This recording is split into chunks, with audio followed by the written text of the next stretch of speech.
Hello and welcome to Live with Chris, an interview podcast brought to you by Howard Community College, where we can learn and grow together.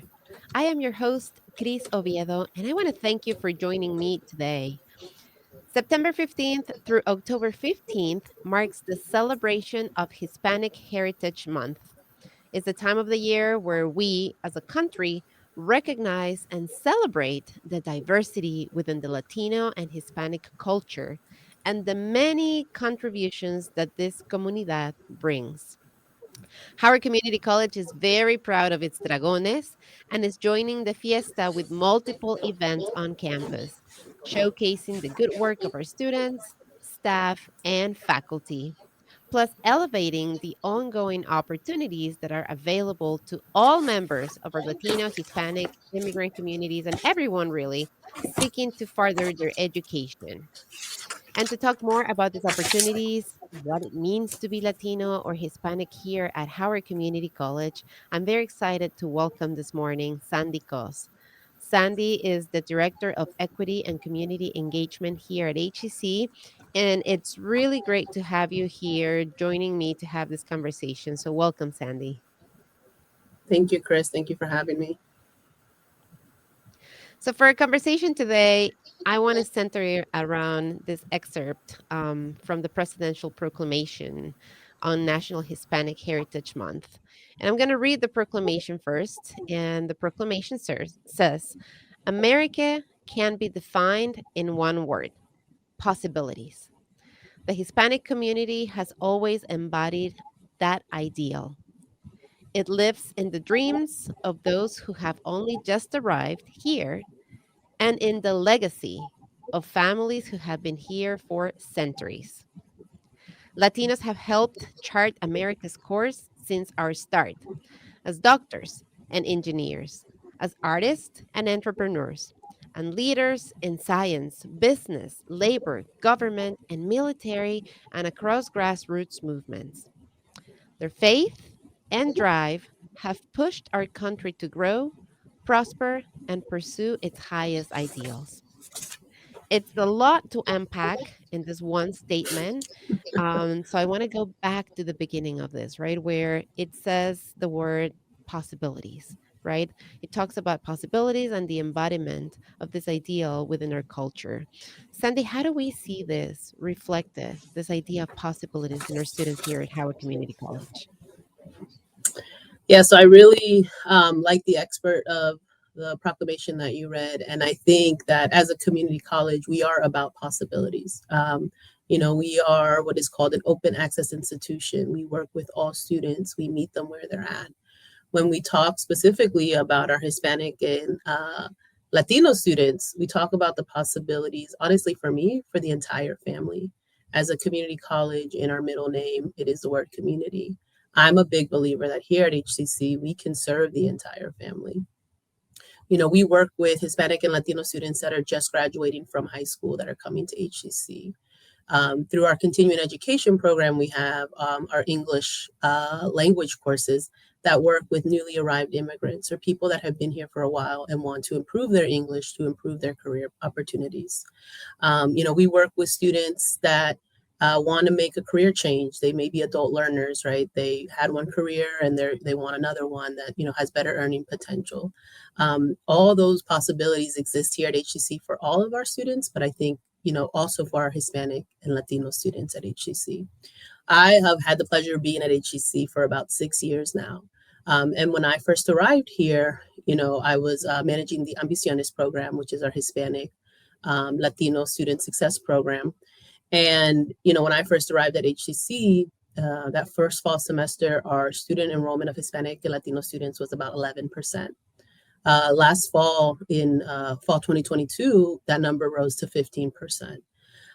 So when I think about possibilities, there's a national conversation going around Latino students in higher education. During the pandemic, we lost a lot of those students, unfortunately, because they were severely affected by the COVID-19 pandemic. But we're starting to see a little bit of a rebound, and that's really exciting. I think that at HCC, one of our taglines is providing pathways to success. And I think in that inherently is a lot of possibilities for our community, whether that be short term certificates to start working, whether that be completing your 2-year degree and starting to work, whether that be coming to HCC, completing your degree, saving money and time, and then transferring to a 4-year to complete your bachelor's. We see the possibilities in our student every day. Hmm. And one thing that you touched about and that I really love is the fact that you expanded this idea of possibilities in higher education for everybody. Because I know that we usually think of education as the pathway or just this ability to have an education. I know in our culture, right? I'm Latina too, and in our culture, many times we think that higher ed is not a possibility. Farther our education is not available to us. So simply opening that door of the possibility, whether you are in high school, whether you've already graduated high school, whether you're a stay at home mom, whether you are somebody who's already working in any field and thinking about, I would love to go and have a different career, a different path, right? You just said, I mean, there's all of these possibilities for everybody right here at Howard Community College. So to just be that open possibility to all, I think that's Mhm. already, just a very powerful statement, that HCC really thrives and really, really is intentional about creating and offering everybody. So thank you for elevating that. Um, Now the proclamation also talks about dreams, and Mhm. when as and there's so many ways. That's the beauty of this proclamation, right? That you can take it in so many different ways.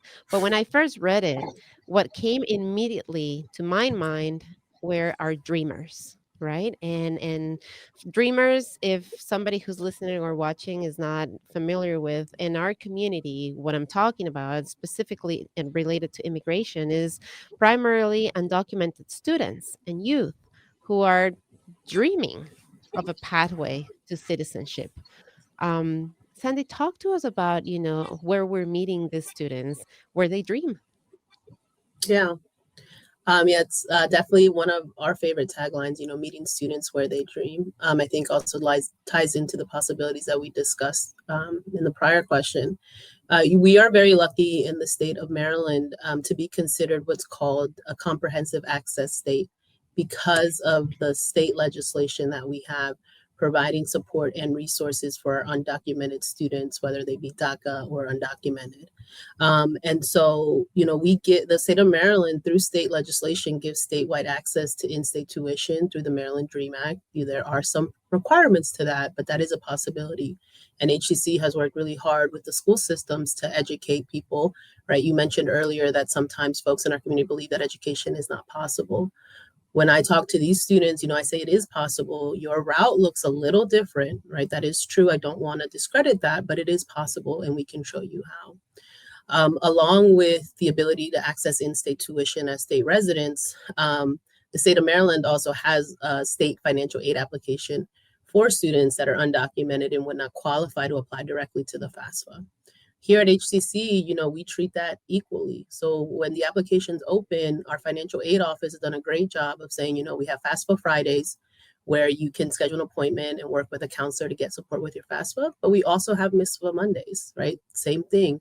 You can schedule an appointment and get help with submitting your MISFA, your state financial aid application. So, we've done some work around that. I am always a true believer that there's always more work to be done. There, to me, is never a finish line, right? How can we continuously improve these processes and services to best support our students here at HCC? We also have an Office of International and Immigrant Student Services, where these offices have trained, folks that can help students through the process, right? Whether that's applying through Maryland, to the Maryland Dream Act, making sure all their documentation is aligned so they can qualify for the in-state tuition. Some of the work that I've done along with the International and Immigrant Services is to provide training, to staff and faculty. And I think you were actually in that last training we did where we talked about, what is an undocumented student experiences? How are we being supportive of these students? And I'm also a true believer that, when we change something for one group, it benefits all groups, right? If we're a little bit more intentional, if we're a little bit more specific, that helps all of our students be successful. So, at HCC, we've done a lot of work. There's still more work to do, but we're very lucky that in the state of Maryland, we have the support from the state legislator to provide these resources to students. And, also have conversations. We talk a lot about our undocumented student population, and a large percentage of them are Hispanic and Latino, but there's also diversity within our undocumented student population that I think sometimes we don't talk about, trying to bring those conversations on campus and expanding, how we understand our undocumented student. And the possibility of even having this conversation openly, it's already inviting and it's refreshing, because for somebody who's undocumented and is living in the shadows, and it's the reality, is something that you're hiding, that you don't want, right? That brings fear, and it brings all of this negativity to it. To know that there's an institution where you can come as you are, and you can present yourself and be safe and be Yeah. recognized and be respected and treated with dignity, um, I think, to me at least, is one step in the right direction. And I love, Sandy, that you're saying, we're putting all of this in place and doing what we can based on what's available in legislation and all of that. But then to take it a step farther and to train our staff and our faculty so that we become sensitive and aware of what that reality is. That's that special ingredient. That's what sets us apart, in my opinion, because it's not just Yeah. about knowing that it's there and having this distant knowledge or Google it, right? It's not just reading, it's Yeah. not just academic. It's real. It's here. It's you can put a name, you can put a face to it, and you can really connect with a Yeah. person in a human level when you're able to have those trainings, and when you have that understanding, and you know that some of the students that you're sitting with, some of the neighbors, right, here in your community, are going through that. And what can we do to make sure that they are seen, that they are heard, Yeah. that they are And I protected, that just they are wanted to treated with add respect? um, one piece to that, is it's definitely not a question that we're asking. We are very sensitive to the fact that that is very personal information, and students do not share that with everyone, and we don't expect them to, right? But that's why we have these offices like the International and Immigrant Service Student Services, that is a little bit more delicate with that conversation, providing the support and information that the student needs, because it is a very, as you mentioned, some people are living in the shadows, not talking about it specifically. It is very important Mhm. that students do not need to share it with everyone, but if they share it with the right people, they can get the support and resources that they need. And there's legislation for that. Know your rights. Who has the right, and when is it necessary for you to share this information, right? When you're looking at financial opportunities, maybe then it becomes important. When Mhm. you're looking at certain things, it might be important for you to share that. But thank you for really bringing up that point, because it's important to know your rights, to protect yourself, and to know that this is not something you want to. But at the same time, understand that here at HEC, as a community, as an organization, as an entity, as an educational entity, we understand it, and we protect you. You're safe here. We know that that's a reality. We don't need to know who is in that reality, but we have that sensitivity to be able to Mhm. help and support those students who may be going through something like that. The proclamation, Sandy, also talks about legacy, and it identifies many industries in which this is reflected here throughout the history of our country. How do we recognize and how do we honor this legacy within our college community? Yeah, so that's a great question. So, thinking about legacy, right, and hearing that, it kind of the first thought that comes to mind for me right now, especially because we are in Hispanic Heritage Month and we are celebrating some things here on campus, um, is we have an art exhibit on campus called Nuestra Herencia, which means our heritage.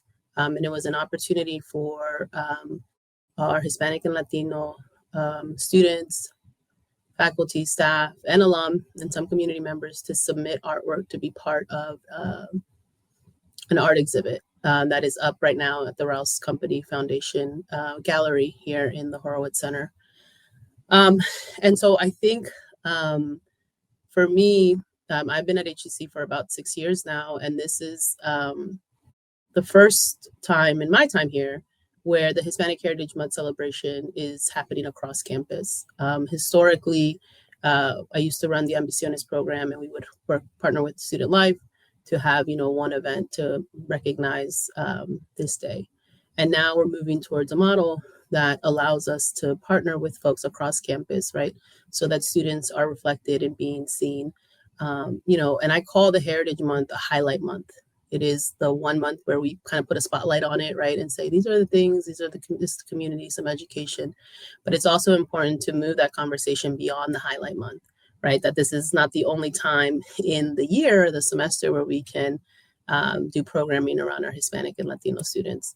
And I believe this to be true for all Heritage Month. So this is the highlight month, and then, it's the springboard to say, okay, and then throughout the rest of the year when our students are here, right? Because we have Hispanic and Latino students here every year, not just during Hispanic Heritage Month, right? How are we curtailing our programming to support these students or discussing issues or topics that would be relevant to them? So when I think about our Hispanic and Latino student legacy, our legacy on the campus, I think we're building it, and it's very exciting. In terms of, like I said, when I started here, it was a small group of us, 2 people helping plan Hispanic Heritage Month that were Hispanic and Latino. And for this month, we were able to have a small work group of staff that are Hispanic and Latino help plan out the month to have more events and things like that. When I also think about Hispanic Latino legacy here on this campus, I think about the importance of building trust with our communities. So when I came to HCC, as I mentioned earlier, right, we've grown in our enrollment because I think we have been able to build trust in the community through the Ambiciones program, but also expanding that trust beyond Ambiciones, right? That the community can have trust in HCC as an organization, as someone who provides opportunity for all students, right? Regardless of status, regardless of age, we want to support all students. And so I think that that's really exciting legacy on our campus. We also have our Latin American Student Union, which is a student-run club. It's gone through a couple iterations, but they are also a legacy because that's student-run, that's student-led, and they come up with programming ideas or conversations to have on campus that allow to expand people's understanding of our community. And the cool thing about the Latin American Student Union is that it's open to all students. You do not have to be Hispanic or Latino to participate in it, but it allows folks to learn more about us as individuals, as a culture, as a community. And in that legacy, as I hear you and I hear all that growth, and we're going to dive into that in a minute, but it's also the fact that we hear the stories of, we have 3 sisters who graduated, Latina sisters who graduated in the nursing program. We have students graduating in media and communications. We have students graduating, in all of these different fields. And that's part of that legacy. And as you were saying, that growth and the possibilities, which is what we started this Yeah. conversation with, where we are redefining us as a community. Yeah, go ahead. Yeah. And I wanted to add, it's actually 4 sisters. The 4th sister graduated last year. And it's Thank funny you. you say legacy because I've been in touch with the oldest sister because her son is a senior in high school. And she's like, he's going to HCC. So when can we meet? When can we do a tour of campus? Stuff like that. So even that legacy within the families that we serve. When I was with Ambiciones, we had some families that the mom and the daughter and the mom and the son were both in the program, were both going to school, right? In terms of it's never too late, right? And we see that a lot at HCC, like multi-generational families that are, either the student came first because they came straight out of high school, but then the parent got to learn about the resources and supports and services that we have at HCC. So now they're coming, right? And then the cousin is coming. And then I sent my friend because I know that I can trust you. So that, I think that legacy, like I said, of trust is definitely growing. And now to be able to be at a point where we're seeing, the kids of our graduates say, I'm coming here too, I think is a great testament to the work that we're doing here at HCC. Yeah, absolutely. And the parents coming to learn English and then to just take maybe a photography class. You don't have to come. That's the thing, is you don't have to come and pursue a full degree. Like maybe somebody's thinking, oh, I don't know that I want to go back in school and be there for 2 years, but I'm interested in baking. I'm interested. And there's like a year certificate that you can come and get like your basic class for vegetables, and I forget the name of it. My daughter's in the culinary school, but I know that she took one class for one semester. At the end of it, gave her exam, and now she has that certification that allows her to go and Mm-hmm. work in a restaurant, right? And many of our community falls in the restaurant work and for restaurant industry. Maybe you're just interested, something that you want to do for fun, right? Photography, and you Yeah, can come we and take a have like class. childcare certification, a certified nursing assistant. Like there's definitely a lot of entry points. We have our skilled immigrant program that allows folks that, maybe have immigrated to this country and, had their bachelor's degree at their home country, but doesn't technically count here, right? But we want to make sure that they have an opportunity for, a higher wage because they have that capacity. And so partnering, with local banks and saying we need more bilingual, bicultural, and not just Spanish, right? Other languages as well. But HCC has been intentional with saying, what are our community needs and how are we responding to them? Right, and we're focusing mostly in the Latino community because it's Hispanic Heritage Month, and that's the topic of this conversation today. But yes, it's all immigrant communities, it's all communities really. You don't have to be an immigrant, but we understand that there's certain needs, and there haven't been Mhm. spaces created for those communities yet. And HEC is, like Sandy very well said it, very intentional about making sure that we're creating those spaces for growth. And talking about growth and talking about prosperity, that's the next part of the proclamation that I wanted us to really dive into. And I just want to talk about the role that HEC and educational institutions play in providing that equal access to pathways so that that growth and that prosperity can continue to happen for all of our residents. Yeah, no, I think that's a great question. So like I mentioned earlier, right, HCC, Howard Community College, is an open access institution. We are really responsible for meeting students where they're at. And that could be they may need some support in English or math. That may be that they're ready to start their college level courses. Um, when I think of, the pathways that we create for growth, one of the exciting things that we have going on at HCC is what we call HCC Forward. So it's like the reimagining of different areas across campus to be intentional in serving our student populations. We're having conversations about student parents, right? Their lived experience on our campus is different because they go to class and maybe they also work, but they're also responsible for caretaking, right? Their children and things like that.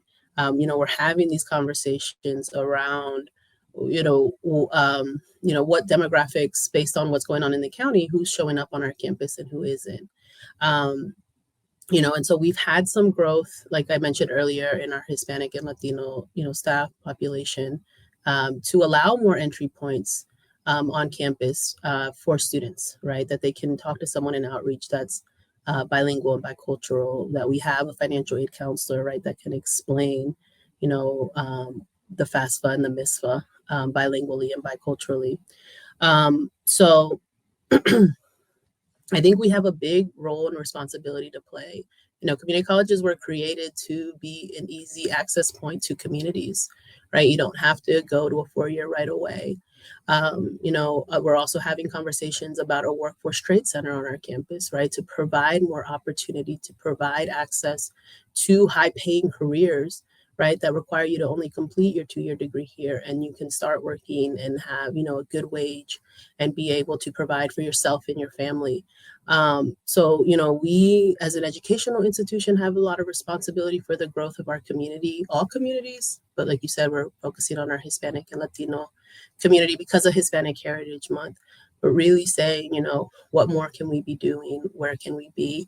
And the HCC Forward agenda is really about that. It's about being intentional with the different student populations that exist in our community and being responsive to their needs.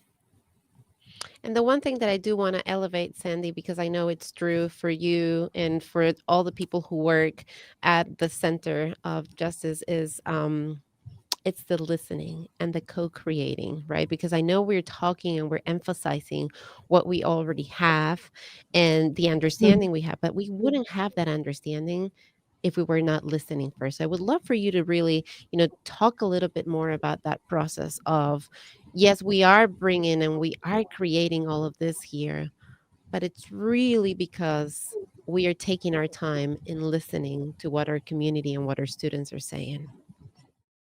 Yeah, so thank you. So I currently work at the Social Justice and Equity Center, which is a new space on campus that officially opened this summer. When Dr. Willis, who is our president at HCC, came to the college, right, she said, we had for over 30 years a diversity, equity, and inclusion committee that did a lot of work, a lot of our DEI work, and it's faculty and staff that volunteered their time and their talent, to provide support for the institution to ensure, right, that we were thinking about diversity, equity, and inclusion. And when Dr. Willis arrived, it was like, this has been great work. But we also, as an institution, are responsible for providing these services and resources to our HCC community. And so that's where we started the Social Justice and Equity Center. And as we're getting started, we are having conversation, with our students. Ultimately, we will with our staff and faculty as well, around, what can we as an institution be doing more around social justice? What are things, what are equity opportunities that exist on our campus that maybe we haven't, fully flushed out. And so this is our first semester getting started. And if you've been on campus, you may have seen us tabling at events. A lot of people tell us that we're the Post-it note people, because we're just asking questions from our students, right? We're saying, what is the most important social justice issue for you, right? What is, how do you see yourself engaging with our office? And so something that we want to be very intentional on is listening to what our students have to say, because a lot of times, our students know what they need. It is our job to listen and say, okay, how do we elevate, what you're telling us, right? If we're hearing it from enough people, right, it's something that is going on. And how do we elevate that, and how do we support that work? So we're right now in the listening phase, right? But we do want to co-create and say, based on what we've heard from our students, right, these are the things we need to be tackling, or these are the discussions we need to be having, or these are the policies or procedures that we need to be looking into based on what we're hearing from our students. Because like I said, they know what they need. And it goes back to, the earlier comment I made about building trust, right? About getting the community to get to know us. And that's a charge that we take very highly. Sandy, let's just remind everybody how to get in touch with you. So if they have more questions, where can they reach out? Yeah, so we're at, McEwen Hall 118 is the Social Justice and Equity Center. I actually had a student stop by yesterday and say, I want to see where you guys are and what you're doing. I can also share my email is scos@howardcc.edu. We're always open to scheduling some time, getting time. And as there's more events on campus, you will definitely see us, like I said, with our Post-it notes, having those conversations with students.